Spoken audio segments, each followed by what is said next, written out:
We are continuing. For those just joining us, we are live here on ILTV from our bomb shelter.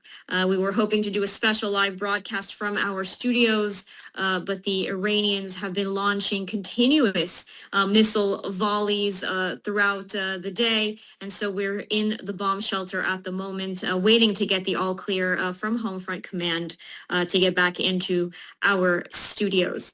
And right now, we have another two guests joining us, Relik Shafir and Ambassador Dani Ayalon, the former Israeli ambassador to the United States. Thank you both so much for joining us today. Relik, let's start with you because we just heard from Rich Outzen, who sort of talked about the American side of this operation. And I want to hear from you a little bit about the Israeli side and what sort of went into planning such a massive scale operation like we're seeing today. Well, the operation starts off with intelligence.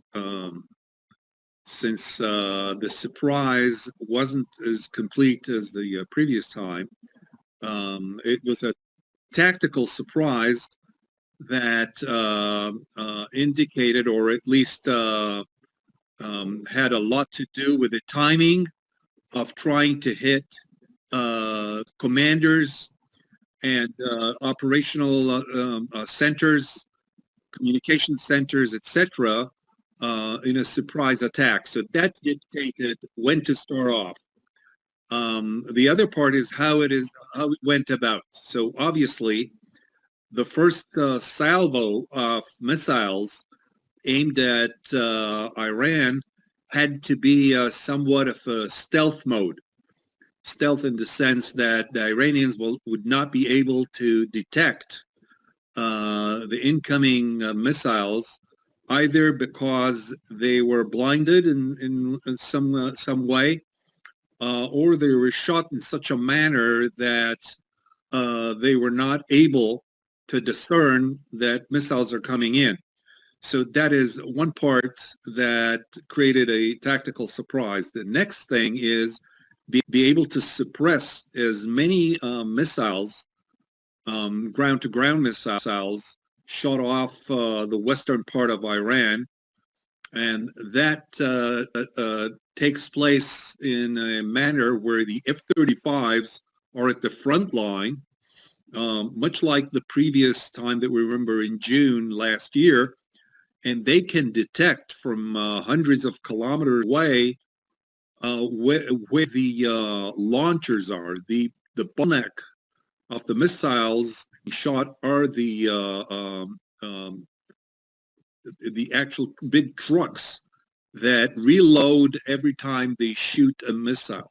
So the F-35 can see not only the big trucks, but it can also see whether there's a missile on them, whether it's erect and ready to be shot, and by that way relay to other airplanes, F-16s and F-15s, which ones to target, and they can shoot cruise missiles that within several minutes can reach that area, can actually see through video those missile launchers and track them and actually race after them even if they're on the move.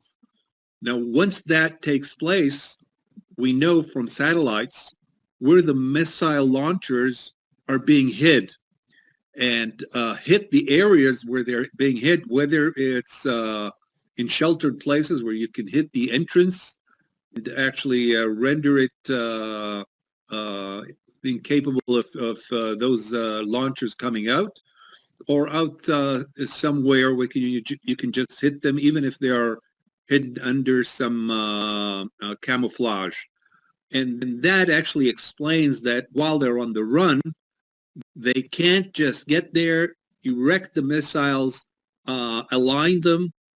That takes quite a few minutes, and then fire them because they're on the run. They're not precise, and they hit different places other than they were planned to. So that reduces the damage of those incoming missiles and also allows for better shooting of the missiles in because they're sporadic. So even though there's inconvenience for all of us going into shelters, it makes it much easier for our defense to track it. So these are the two main effects starting off with the missiles. Other targets are not targets of opportunity, but pre-planned targets such as army posts, the besieged posts, and also by the Americans, the area in Bandar Abbas where they have most of their navy. So I think that wraps it up for this part of the talk. Mm-hmm. All right, so we'll be back to you in a moment with more. So, Danny, we heard from Relik about the military side, and I want to talk to you a little bit about the diplomatic side. We saw so much speculation in the weeks leading up to the attack. There were so many conflicting reports that we saw in the media, even concerns here in Israel that perhaps the United States was going to make a bad deal, or, these were the headlines sort of splattered across the major Israeli newspapers. There was even a headline, saying, attributed to the prime minister asking, is Trump still with Israel? And then today we see this massive coordinated strike that clearly, as Relik explained as well, and Rich before him, took weeks at least in planning. So what can you tell us about all of this? Was this also coordinated very closely on the diplomatic front and the media front?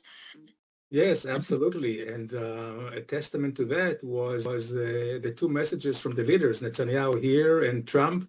They were almost, identical in sense of the reasoning, the crimes of Iran, the need to actually liberate the Iranian people from this very, very despotic, murderous regime. But at the end of the day, it's the personality. It's one leader, and this is Trump. Unlike maybe 6, 7 presidents before him, Trump is someone who is not afraid of taking bold and courageous decisions and go with them, notwithstanding opposition from within, in his own administration even, and from outside, whether it's the Arab countries.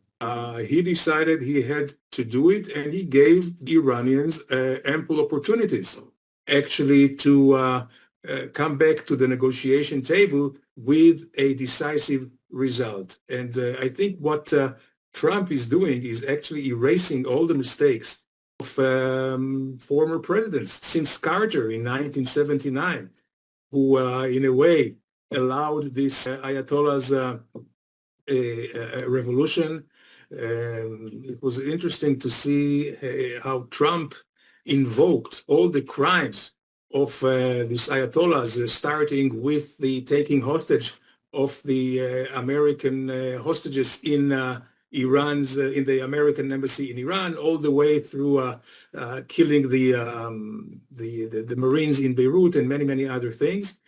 And he has always said how all those others, mainly he attacked Biden, how weak were former presidents. But if you look at the results, starting from even before 2015, there was no American president who actually exhibited a credible military threat that would bring the Iranian to come to the table, and with understanding that if they do not give in their illegal military nuclear program, they will be at risk.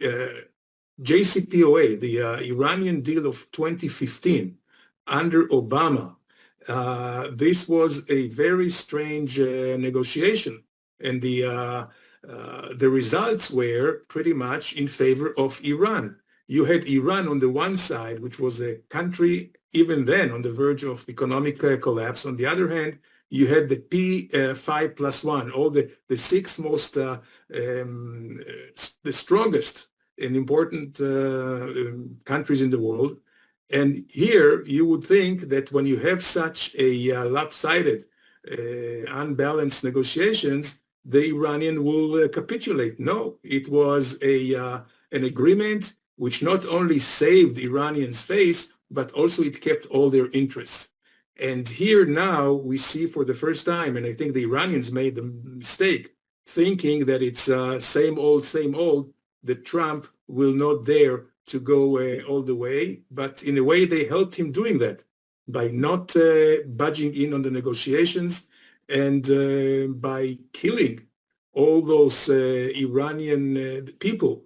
And as things unfolded, 30,000 that were killed, I don't think it allowed Trump any chance, as he told them, help has come, as they were begging for him to help them and to keep the regime at bay. So right now, I think there is a good chance that we will see a regime change, even though this is not the official or the declared mission of this operation, but things can happen. It could be a domino effect where somebody from within the administration can take over. It could be an uprising from the people. Many scenarios that can take place.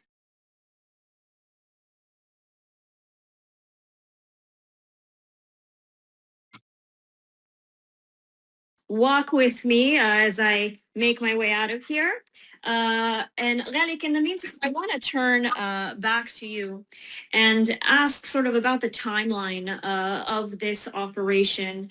We were told that it could take several days or even several weeks. I mean, what is your assessment of how long this is going to last and how long it's going to take?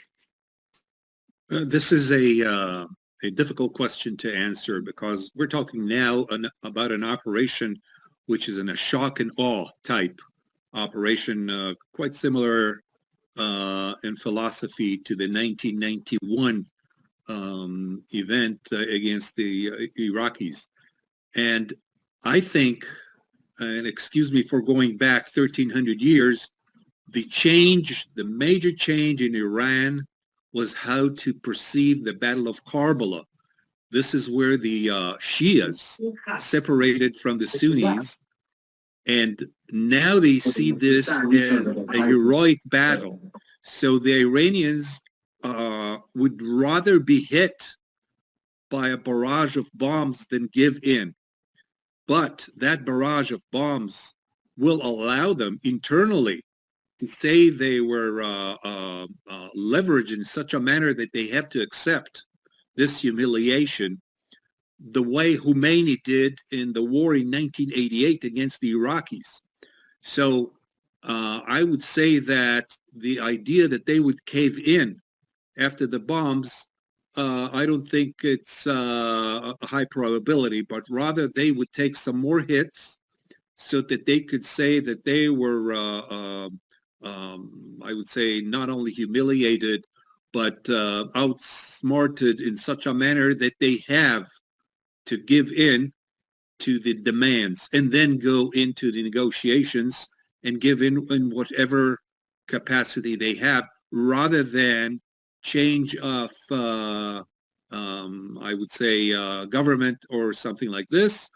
This is not a wild guess, but a possible guess of what we're looking at. So we're looking at a week or two of bombardment so that they would suffer. Remember, in the 1980s during the war, they were 30 million Iranians at the time, and they suffered about 1 million people lost. We're talking about 3%, huge number. They sent kids to blow up landmines.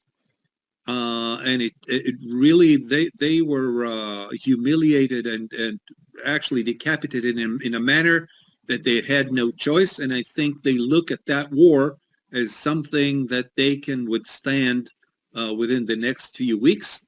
So it's, I would say, a guess rather than a promise. All right, so we are back in our studios now.